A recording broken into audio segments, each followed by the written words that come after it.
জনজাতিকৰণৰ দাবীত যোৰহাটত কোচ ৰাজবংশী সংগ্ৰাম সমিতিৰ প্ৰতিবাদী সমদল।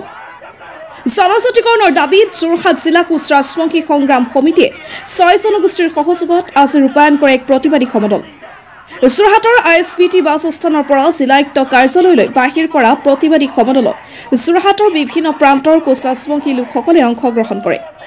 প্ৰতিবাদী লোকসকলে বিভিন্ন প্ৰতিবাদী কণ্ঠৰে আকাশ বতাহ কঁপাই তোলা প্ৰতিবাদী সমদলৰ জৰিয়তে কোচ ৰাজবংশী জনগোষ্ঠীৰ সমন্বিতে অসমৰ 6 জনগোষ্ঠীক জনজাতিৰ তালিকাভুক্ত কৰি অসমৰ সংৰক্ষিত জনজাতিৰ ৰাজ্য মৰ্যাদা প্ৰদান কৰা, অসমৰ কোচ ৰাজবংশী জনগোষ্ঠী সমন্বিতে 6 জনগোষ্ঠীক বিভাজিত কৰি জনজাতিৰ তালিকাভুক্ত কৰা পৰিকল্পনা বাতিল কৰা, কমতাপুৰ স্বায়ত্তশাসিত পৰিষদৰ পৰিসৰ বৃদ্ধি কৰি ছেটেলাইট পদ্ধতিৰে অসমৰ মানুহ কোচ ৰাজবংশীক অন্তৰ্ভুক্ত কৰা, খিলঞ্জীয়াৰ ভূমি সুৰক্ষা কবচ সুনিশ্চিত কৰা, গুৱাহাটীৰ মাজমজিয়াত বিশ্ব মহাবীৰ চিলাৰায় ভৱন নিৰ্মাণ কৰা, অসমত ইনাৰ লাইন পাৰ্মিট প্ৰৱৰ্তন কৰা, উন্নয়ন পৰিষদৰ সীমা নিৰ্ধাৰণ কৰি নিৰ্বাচন অনুষ্ঠিত কৰাৰ দাবী উত্থাপন কৰে।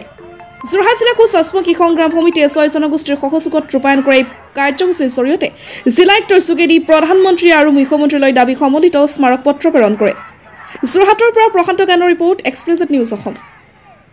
শতাধিক লোকক কোচ ৰাজবংশী আৰু 6 জনগোষ্ঠীৰ সন্মিলিত প্ৰতিবাদকাৰী এটা সমদলকাৰী দল যোৰহাট ISBT আস্থানৰ পৰা জিলা উপায়ুক্ত কাৰ্যালয়লৈ আমি এটা সমদল বাহিৰ কৰিছিলোঁ।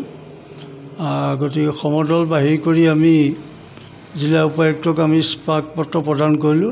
প্ৰথমখন হ'ল আমি অসমৰ মাননীয় মুখ্যমন্ত্ৰী মহোদয়ক দিছিলোঁ আৰু দ্বিতীয়খন ভাৰতৰ মাননীয় প্ৰধানমন্ত্ৰী নৰেন্দ্ৰ মোদী ডাঙৰীয়াৰ জ্ঞাতাৰ্থে আমি প্ৰেৰণ কৰিছোঁ। জিলাখনৰ প্ৰায় যোৰহাট জিলাখনৰ সমগ্ৰ আমাৰ কোচ ৰাজবংশীৰ লগতে অন্যান্য জনগোষ্ঠীৰ লোক আমাৰ এই প্ৰতিবাদকাৰী সমদলত সহযোগ কৰিছিলে। প্ৰথম কথা হ'ল আজি আমি যিকেইটা দাবী দিছিলোঁ 7টা দাবী আছিলে। প্ৰথম মূল দাবী হ'ল অসমৰ কোচ ৰাজবংশীকে প্ৰমুখ্য কৰি আমাৰ 6 জনগোষ্ঠীৰ জনজাতিকৰণ কৰা। দ্বিতীয় কথা হ'ল অসম ৰাজ্যক জনজাতিৰ মৰ্যাদা প্ৰদান কৰা আৰু ঘোষণা কৰা।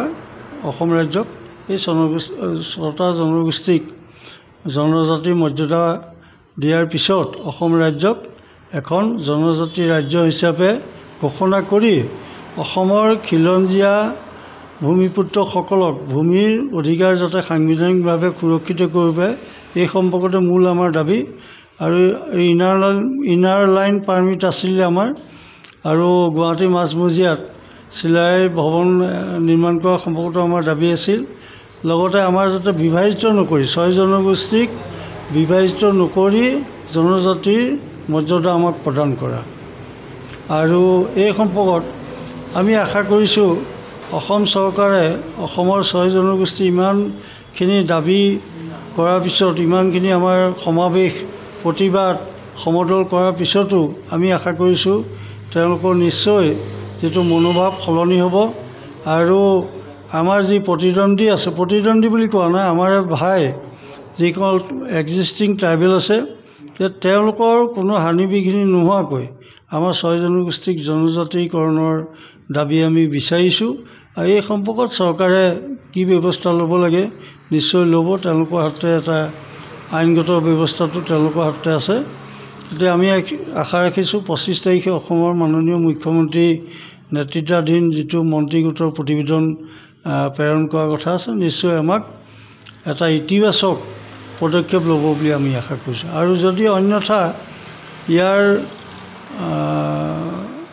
বিপক্ষে যায়, নেতিবাচক হয়, তেতিয়াহ'লে আমি নিশ্চয় 6 জনগোষ্ঠীৰ লগতে কোচ ৰাজবংশীসকলে এক জঙ্গী আন্দোলন কৰিবলৈ বাধ্য থাকিম।